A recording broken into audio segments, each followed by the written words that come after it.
Bismillahirrahmanirrahim. Assalamualaikum warahmatullahi wabarakatuh. Puji syukur kehadirat Allah Subhanahu wa Ta'ala karena berkat rahmat dan hidayahnya sehingga di pagi hari yang cerah ini kita dapat kembali belajar daring seperti biasanya. Salawat dan salam tak lupa pula kita haturkan kepada junjungan Nabiullah Muhammad SAW, Nabi yang merupakan suri toladan bagi kita semua, yang mengantarkan kita dari alam kegelapan menuju ke alam yang terang benderang. Apa kabar anak-anakku sekalian? Ibu harap kalian semua selalu dalam keadaan sehat walafiat. Pada pembelajaran kita yang lalu, kita sudah melaksanakan evaluasi berupa ulangan harian pertama dengan materi tabel dan grafik. Dan alhamdulillah hasil dari ulangan harian yang telah kalian laksanakan hasilnya cukup memuaskan. Jadi ibu berharap seterusnya akan seperti itu.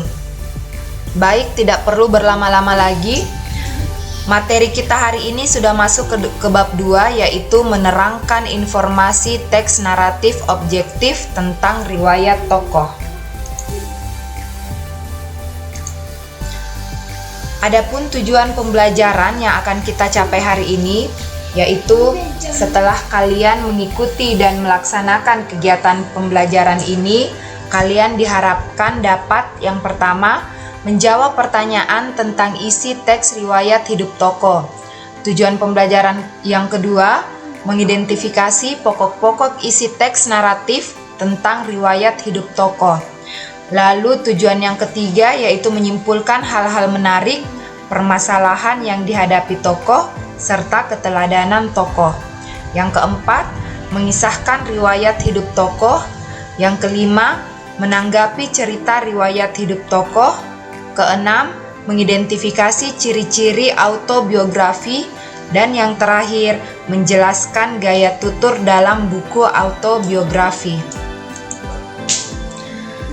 Baik, perlu ibu jelaskan, yaitu teks biografi adalah riwayat hidup tokoh yang ditulis oleh orang lain. Sedangkan autobiografi adalah riwayat hidup tokoh yang ditulis sendiri oleh tokoh tersebut. Adapun pengertian dari teks naratif, yaitu suatu karangan cerita yang mengisahkan serangkaian peristiwa atau kejadian dan disusun secara kronologis sesuai dengan urutannya. Pada umumnya, karangan atau teks naratif diciptakan untuk atau bertujuan untuk menghibur pembacanya dengan pengalaman estetis melalui kisah dan cerita, baik cerita itu bersifat fiktif maupun non-fiktif. Jenis-jenis teks naratif ada dua. Yang pertama yaitu bersifat imajinatif. Contohnya cerpen, novel, dan anekdot. Selanjutnya, dongeng juga termasuk dalam jenis teks naratif yang bersifat imajinatif. Jenis kedua yaitu bersifat faktual, contohnya teks biografi dan autobiografi.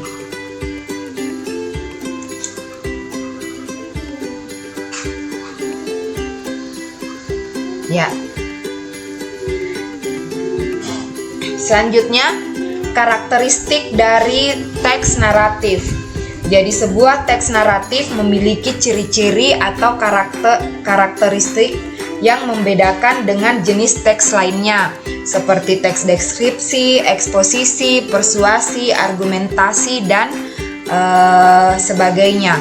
Adapun karakteristik atau ciri-ciri dari teks naratif, yang pertama yaitu mengandung unsur peristiwa. Jadi dalam teks naratif terdapat peristiwa yang diceritakan.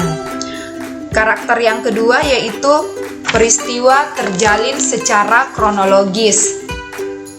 Yaitu kronologis yang dimaksud di sini berarti runtut, diceritakan secara runtut dari awal sampai akhir, baik peristiwa baik alur peristiwanya alur maju, mundur maupun alur campuran.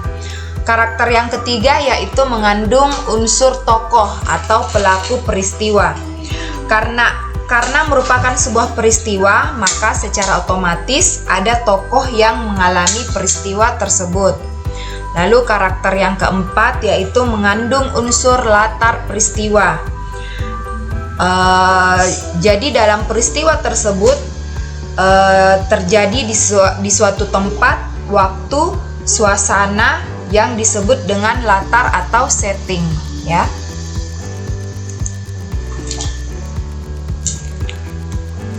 Selanjutnya Ibu lupa karakter yang kelima yaitu mengandung pesan. Jadi Ibu lupa tulis karakter yang kelima dalam teks naratif yaitu mengandung pesan. Jadi pesan dalam teks naratif disampaikan secara tersurat maupun tersirat. Jadi pesan-pesan dalam teks naratif berkaitan dengan nilai-nilai kehidupan yang disampaikan dalam cerita tersebut. Selanjutnya unsur-unsur teks naratif. Di awal Ibu telah menyebutkan bahwa teks naratif ada yang bersifat fiktif, ada yang bersifat faktual. Jadi perbedaan kedua jenis teks naratif ini terletak pada hal-hal yang menjadi unsur-unsurnya. Unsur-unsur di sini seperti peristiwa, alur, tokoh, dan latar. Jadi unsur-unsur teks naratif fiktif juga bersifat fiktif, artinya imajinatif, ya, isinya atau peristiwanya imajinatif atau hayalan dari penulis dan tidak benar-benar terjadi. Sedangkan unsur teks naratif faktual, unsur pembentuknya benar-benar berupa fakta atau benar-benar terjadi. Jadi contoh tadi teks naratif fiktif yaitu novel, cerpen, dan dongeng. Unsur peristiwa, tokoh, latar, dan alur semuanya adalah fiktif. Sebaliknya, pada teks biografi yang merupakan teks naratif faktual, peristiwa, alur, tokoh, dan latar semua merupakan fakta dan benar-benar terjadi. Silahkan kalian lihat di buku paket kalian di halaman 39 sampai dengan halaman 41. Dalam buku kalian ada dua teks yang disajikan. Teks pertama itu merupakan dongeng yang berjudul Joko Buduk, silahkan kalian baca sendiri. Lalu teks kedua berisi biografi tentang Sapardi Djoko Damono. Jadi berdasarkan kedua teks yang telah kalian baca dapat dibedakan dalam tabel seperti ini. Ya, jadi hal-hal yang dibandingkan ini merupakan unsur-unsur pembanding antara dongeng yang berjudul Joko Buduk dan teks biografi tentang Sapardi Djoko Damono. Berdasarkan tujuan penulisan, teks cerita atau dongeng Joko Buduk mengisahkan perjuangan Joko Buduk mendapatkan daun sirna ganda untuk mengobati penyakit Putri Kemuning. Sedangkan teks kedua yang berisi tentang biografi Sapardi Djoko Damono, tujuan penulisan teksnya yaitu mengisahkan perjalanan hidup Sapardi Djoko Damono, pendidikan, pekerjaan, dan prestasi yang diraihnya. Lalu dari segi tokoh, ya, yang perbedaan antara dongeng Joko Buduk dan biografi Sapardi Djoko Damono. Kalau tokoh cerita adalah Joko Buduk, Dewi Kemuning, Prabu Aryo Seto, dan Naga Sakti yang semuanya merupakan tokoh fiktif atau rekaan atau imajinasi dari pengarang dan tidak benar-benar ada dalam kehidupan nyata. Sebaliknya, dalam teks biografi Sapardi Djoko Damono, tokohnya adalah Sapardi Djoko Damono sendiri yang merupakan tokoh faktual atau benar-benar ada dalam kehidupan nyata. Selanjutnya unsur alur peristiwa.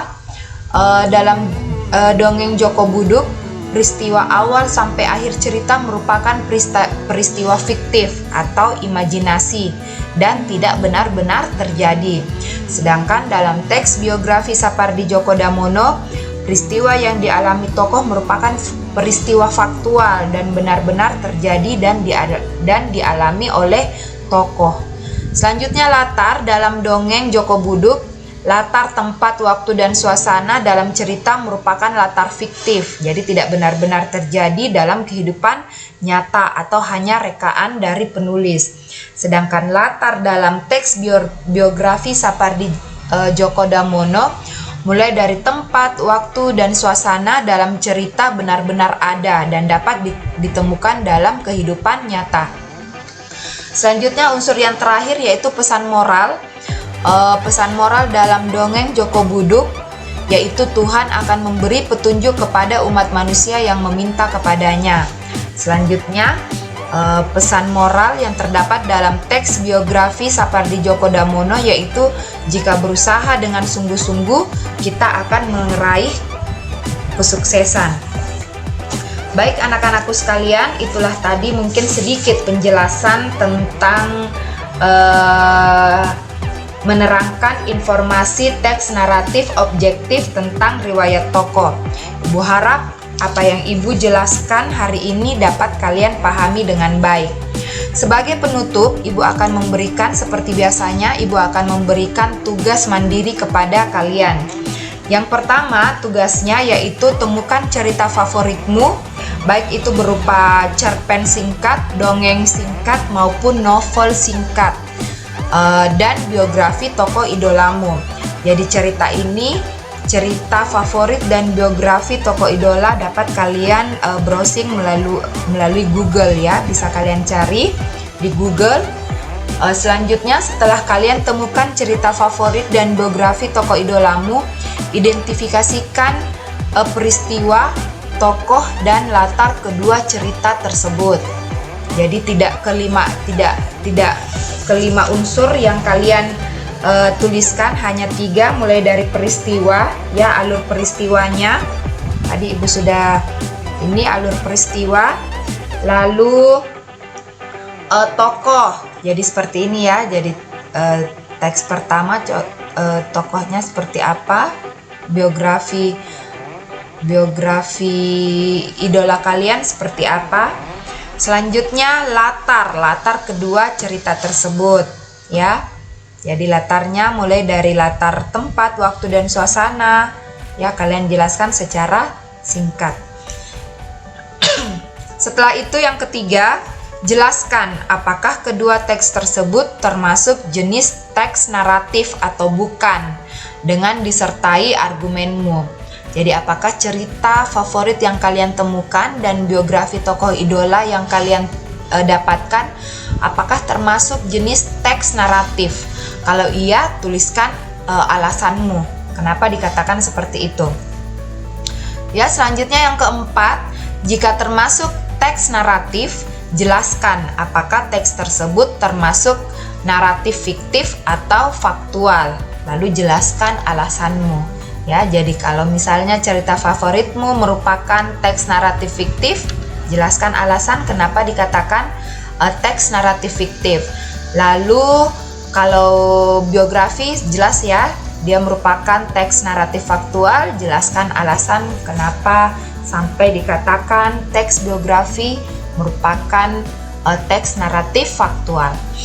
Baik anak-anakku sekalian, cukup sekian mungkin penjelasan serta tugas dari Ibu. Semoga apa yang Ibu jelaskan hari ini dapat kalian pahami dengan baik. Lalu tugas yang Ibu berikan juga hari ini dapat kalian selesaikan dengan tepat waktu, dengan baik, dan penuh dengan tanggung jawab. Demikian pembelajaran kita hari ini. Ibu tutup dengan ucapan wabillahi taufik wal hidayah. Wassalamualaikum warahmatullahi wabarakatuh.